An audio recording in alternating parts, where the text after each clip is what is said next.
নিয়ে প্রচুর শ্রম দিচ্ছেন, আমাদেরকে জানিয়েছেন।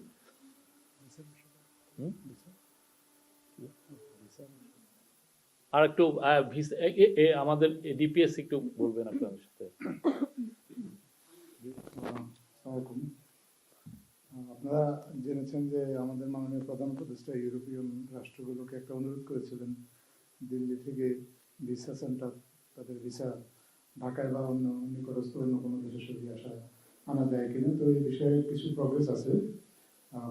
এর আগে আমরা বলেছিলাম যে বুলগেরিয়া তাদের ভিসার বিষয়টা ইন্দোনেশিয়া এবং ভিয়েতনামে কাউন্টার করার কথা আগেই জানিয়েছিল।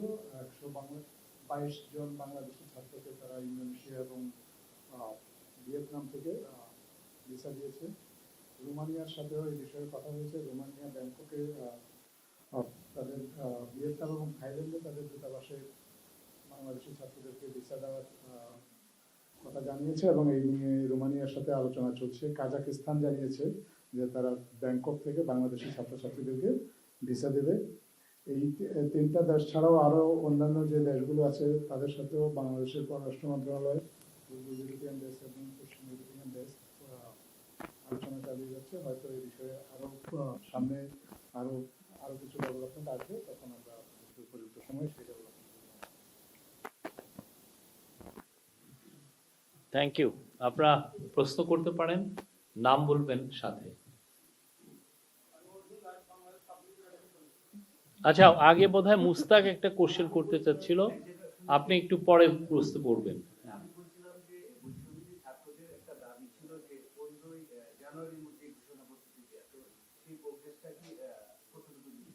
আমরা আমাদের অ্যানাউন্সমেন্টে কিন্তু বলেছিলাম কিছু দিনের মধ্যে, তো আমরা সেই লক্ষ্যে কাজ করে যাচ্ছি। সেই বিষয়ে আমাদের এখনো সুনির্দিষ্ট কোনো মানে ডেট বা এগুলো ফিক্স নাই। উত্তরটা একটু আগে আমি দিলাম, কিন্তু আর উত্তরটা আমি ওনাকে দিলাম। তো এনি আদার কোশ্চেন? এই যে অর্জুন দাস, আপনি বলেন প্লিজ।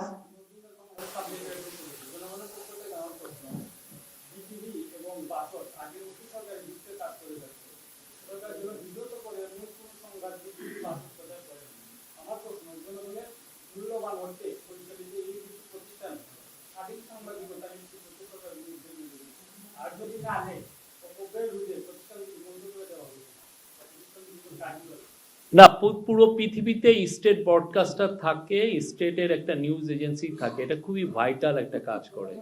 আপনারা হয়তোবা এটা এই বিষয়ে আমার মনে হয় কি, আমার মানুষের আন্ডারস্ট্যান্ডিং অনেক ক্ষেত্রে কম থাকতে পারে। আপনি পৃথিবী জুড়ে যদি দেখেন, স্টেট বা একটা সরকারি একটা ব্রডকাস্টার থাকে, আপনি যে কোনো দেশে যান খুব, এবং ওদের ব্যাপ্তিটা ওরা অনেক বড় আকারে থাকে।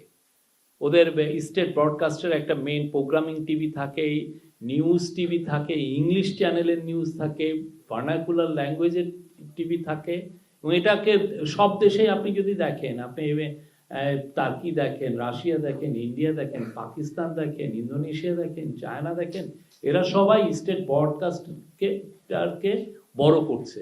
এটাই কিন্তু পুরো ইয়েতে, এবং ওদের নিউজ আপনি যেমন ধরেন একটা গ্রামের একটা নিউজ, এমন একটা নিউজ, সেই নিউজটা হয়তো বা একটা প্রাইভেট টিভির পক্ষে ওইটা তার মনিটরি যে মডেলটা, সেই অনুযায়ী ফিনান্সিয়াল মডেলে ওই নিউজটা তার দেখালে চলে না, সে হি ক্যানট মেক মানি। কিন্তু ওই নিউজটা অনেক ভাইটাল, সেই নিউজটা কে করবে? স্টেট ব্রডকাস্টার করবে।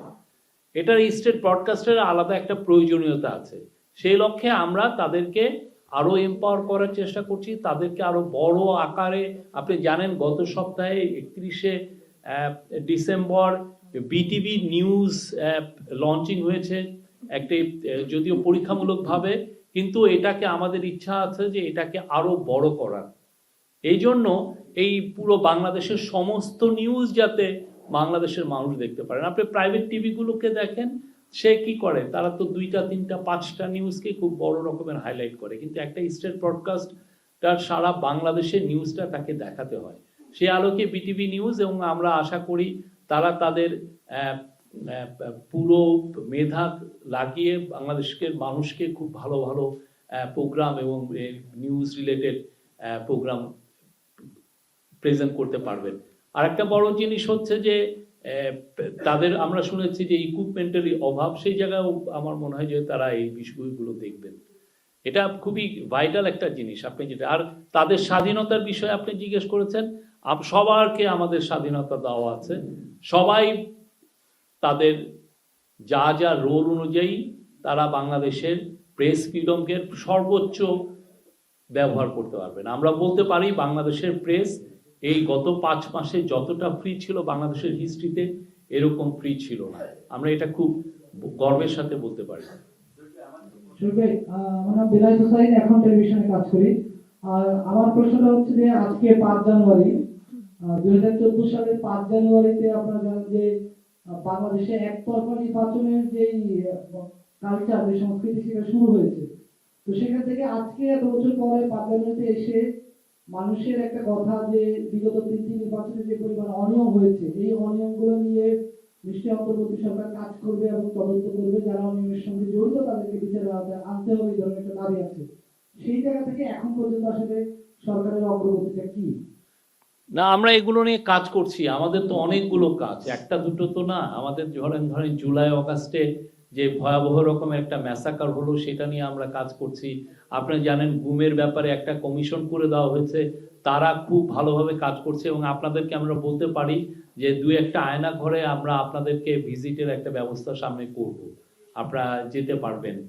কিভাবে একটা কি ভয়াবহভাবে মানুষজনকে গুম করে রাখা হতো, এবং এখানে তাদেরকে, এবং কিছু কিছু জায়গায় দেখা যাচ্ছে যে তারা হাত দিয়ে টেনে টেনে লিখছেন যে আজকে 180 দিন, 250 দিন, ওগুলো লেখাও আছে এখানে। তো আমরা আশা করছি আপনাদেরকে নয়, হাসিনার আমলের তো মানে পাপাচারের তো শেষ নাই।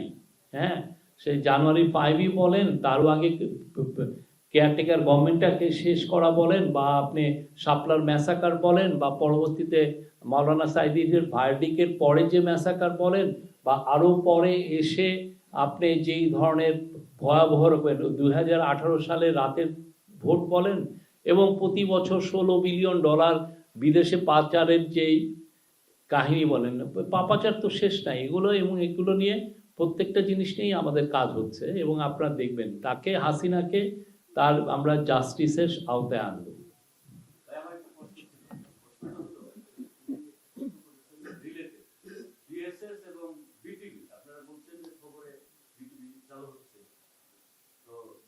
সরকারের মানে অন্যান্য মিডিয়া যেরকম দুর্নীতি, অনিয়ম, এই যে ভোট জালিয়াতি, ভোট ডাকাতি, এরকম নানা নিউজ হয়, আপনাদের সরকারি সংস্থা বিএসএস এবং বিটিভি এই জাতীয় কোনো বিশেষ কোনো প্রোগ্রাম বা বিশেষ যে দুর্নীতি অনিয়মের খবরগুলো প্রকাশ হচ্ছে না। তারা শুধু ওই যে আপনারা বলতেছেন যে মন্ত্রীদের পিআরওরা, উপদেষ্টাদের পিআরওরা যা করেন তাই শুরু করছে। যেহেতু রাষ্ট্রের ইয়েতে বিগত দিনের এগুলো প্রকাশ হবে কিনা ধারাবাহিকভাবে বিএসএস এবং বিটিভি, আমরা তাদের ডে টু ডে ম্যানেজমেন্টে আমরা ইন্টারভেন করি না। আমরা আশা করব যে তারা বাংলাদেশের মানুষের, বাংলাদেশের এই যে জুলাই অভ্যুত্থানের স্পিরিটটাকে ধারণ করে তাদের প্রোগ্রামগুলো সেভাবে করবেন। আমার এদের সাথে আরেকটা রিলেটেড প্রশ্ন, আপনি সাংবাদিক হত্যার কথা বলছেন।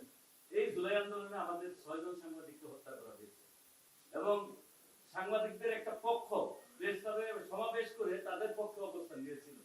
সেই সকল লোকজনই কিন্তু এইসব জায়গায় কর্মরত আছে।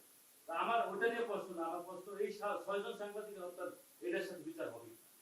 এটা নিয়ে আমরা অলরেডি আমি বলেছি, ওদের আত্মীয় স্বজন এসেছিলেন একটা বড় প্রোগ্রামে, আমি সেখানে ছিলাম। আমরা বলেছি যে এটা আমাদের একটা টপ প্রায়োরিটি, যারা যারা এটা এর সাথে ইনভলভ ছিল তাদেরকে ট্রায়ালে আনা, তাদেরকে বিচারের সম্মুখীন করা। মলি কই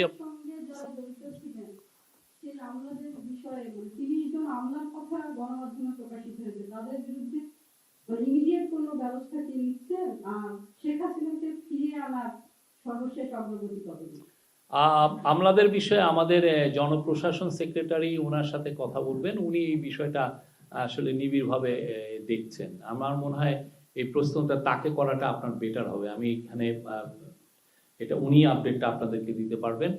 আর শেখ হাসিনার ব্যাপারে আমরা তো বলেছি, আমরা একটা নোট ভার্বাল পাঠিয়েছি, সেই অনুযায়ী আমরা অফিসিয়ালি এখনো আমরা কিছু শুনিনি তাদের কাছ থেকে। বাট আমাদের এইটা থাকবে, আমাদের এই আমাদের পুরোপুরি এটা আমাদের টপ প্রায়োরিটি। তাকে ফিরিয়ে এনে আইনের সম্মুখীন করা, বিচারের সম্মুখীন করা। এটা এটা আমাদের একটা দায়। এই জায়গাটায় কোনো এক ইঞ্চিও পিছু পাওয়া হবে না। তার সে যে আকাম কুকাম করেছে, যে চোরতন্ত্র, যে গুমতন্ত্র জারি করেছিল, সেগুলোর জন্য এবং সেই যে গুম এবং খুন করেছে সেটার জন্য তাকে বিচারের সম্মুখীন হতে হবে। হাসিনা, আপনি জানেন যে তার বাবার খুনিদেরকে পার্সু করে অনেক জায়গা থেকে নিয়ে এসে এখানে বিচার করেছেন। আমরাও তার বাবাকে উনি যেভাবে পার্সু করেছেন তার চেয়ে আরো দ্বিগুণ, আরো অনেক বেশি রিলেন্টলেসলি তাকে আমরা পার্সু করে তাকে দেশে ফিরিয়ে এনে তাকে বিচারের সম্মুখীন করা হবে। জি, আমার নাম শাওন হাসনাত, আমি আছি সিবিএস এ। আমি একটু জানতে চাচ্ছি, বিশেষ করে সম্প্রতি টিএনবি সাইবার সুরক্ষা উপদেশ দিয়ে তারা একটা কর্মশালা ব্রিফিং করেছে। সেখানে আপনি হয়তো বিষয়টি দেখেছেন। তারা বলছে যে এই অধ্যাদেশটি পাস হলে সেটি গণমাধ্যমের জন্য মানে স্বাধীনতা যেটি সেটা অনেকটা খর্ব হবে। তো এই বিষয়ে আপনার মন্তব্য জানতে চাই। না, আমরা সবার মন্তব্যকে ওয়েলকাম করি, প্রত্যেকটা। কেননা একটা ল হতে যাচ্ছে, সেই লটা পুরো দেশের জন্য। আমরা সবার ওয়েলকাম, যারা যারা ইনপুট দিচ্ছেন, যারা যারা এটা নিয়ে সেমিনার করছেন, যারা এটা নিয়ে কথা বলছেন, লিখছেন, আমরা সবাইকে ওয়েলকাম জানাই। It's a very good job আপনারা করছেন, আমরা আপনাদের কথাগুলো শুনছি। এটা নিয়ে আমার মনে হয় যে আসিফ নজরুল স্যার এটা নিয়ে পরে আপনাদের সাথে কথা বলবেন। ভাইয়া, আমার নাম অন্তোষ পাল, আমি দৈনিক সমকালে কাজ করি। এই ছবি তো এদিকে এদিকে। আমার নাম অন্তোষ পাল, আমি দৈনিক সমকাল পত্রিকায় কাজ করি। আমি ঠিক এর ইমিডিয়েট আগের কোশ্চেনটাতে একটু ফিরে যেতে চাচ্ছি। সেটা হলো, ফ্যাসিস্ট সরকারের প্রধানমন্ত্রী শেখ হাসিনা, তাকে ফিরিয়ে আনার জন্য আপনার চেষ্টা করছেন এবং আপনি একটু বললেন যে একটা চিঠি আপনার বাংলাদেশ সরকারের পক্ষ থেকে দেওয়া হয়েছে দিল্লিকে, কিন্তু দিল্লি তো সেটা কোনো জবাব দিয়েছে বলে আমরা শুনিনি। তো আমার প্রশ্নটা হচ্ছে যে আপনার কতটুকু আশাবাদী যে এই সরকার শেখ হাসিনাকে ফিরিয়ে আনতে পারবে এবং কতদিনের মধ্যে ফিরিয়ে আনতে পারবে বলে আপনাদের মনে হয়, বা আপনাদের সেই প্রস্তুতিটা কতদিন? আমরা আশাবাদী, অনেক বেশি আশাবাদী। পৃথিবীতে কেউ তো কোনো খুনিকে আসলে সেভাবে কেউ জায়গা দিতে চায় না। খুনি যে তার বিষয়ে জায়গা দিতে চায় না। আর হাসিনার যে হরর যে স্টোরিটা, যে সে কি ভয়ানক কাণ্ডগুলো করেছে, অনেকে আসলে ইন্ডিয়ান প্রেসের অনেকে জানতোই না। ইদানিং অনেকে লেখা শুরু করেছে, আপনি দু একটা লেখাও দেখবেন। তো আশা পুরো পৃথিবী যখন জানবে যে কি ধরনের হত্যাকাণ্ড, কি ধরনের অনাচার, কি ধরনের ডিক্টেটরশিপ সে এখানে জারি করেছিল, আমার মনে হয় তার প্রেশারটা তৈরি হবে। আমরা আমাদের প্রেশার রিলেন্টলেসলি রাখবো এবং পৃথিবীব্যাপীও এই প্রেশারটা তৈরি হবে যে তাকে বিচারের সম্মুখীন হতে হবে।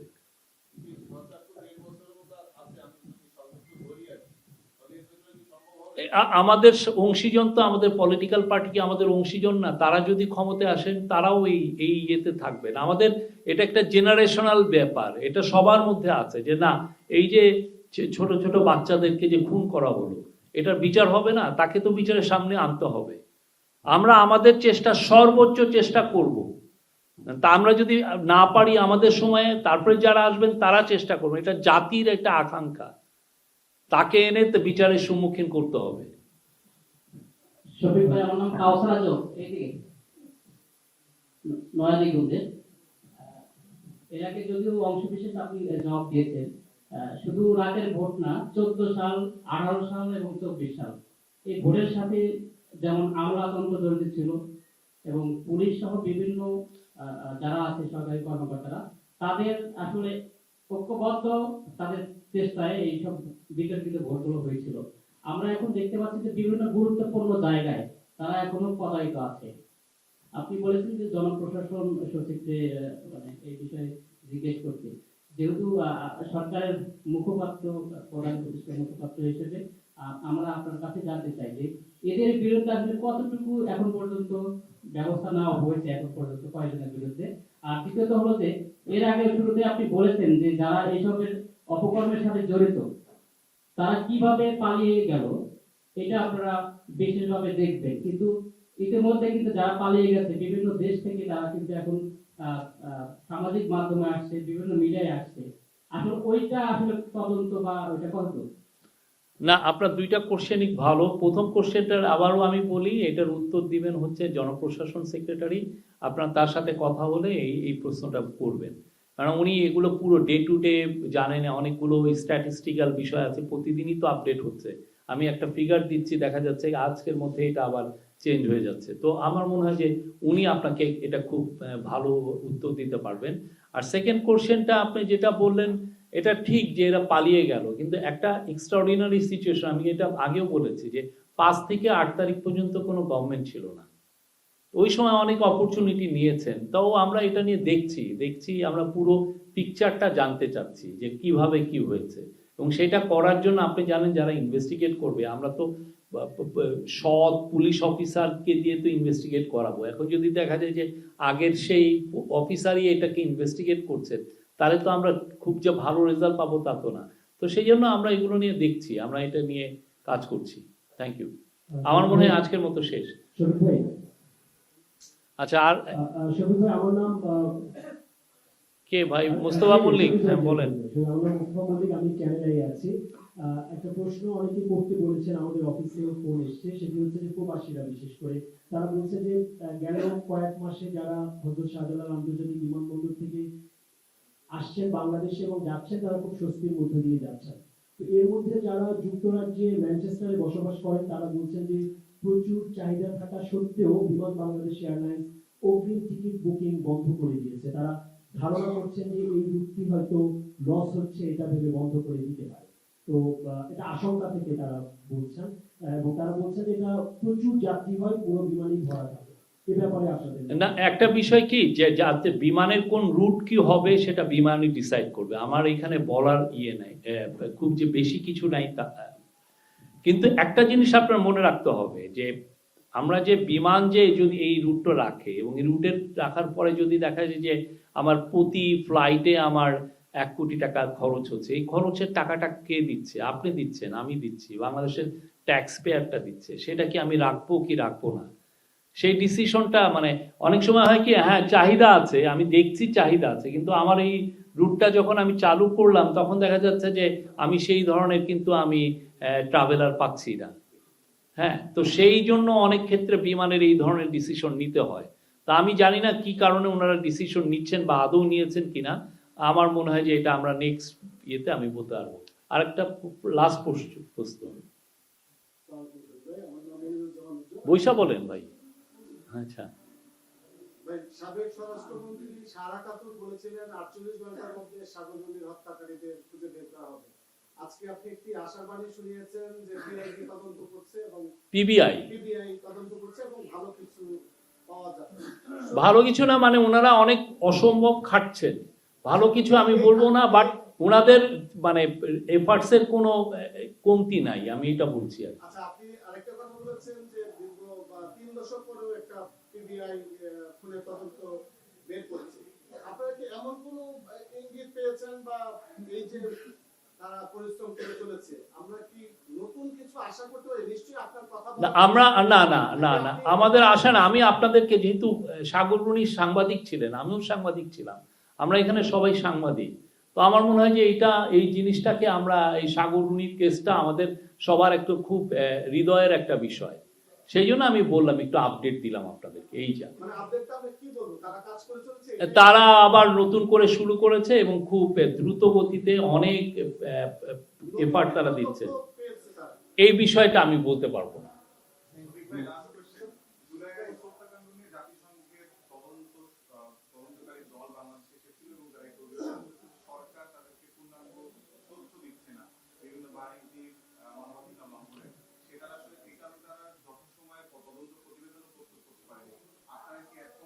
আপনাদের ওনারা কি প্রেস কনফারেন্স করে এটা বলেছেন? রিপোর্টে আপনি আর একটা রিপোর্টটা করে আপনি কোট করে আমাকে বলছেন। ওনারা এটা ফর্মালি আমাদেরকে জানাক যে এই কারণে হচ্ছে না, তাহলে দেখি আমরা বলবো, আমাদের অবস্থানটা বলবো। Thank you.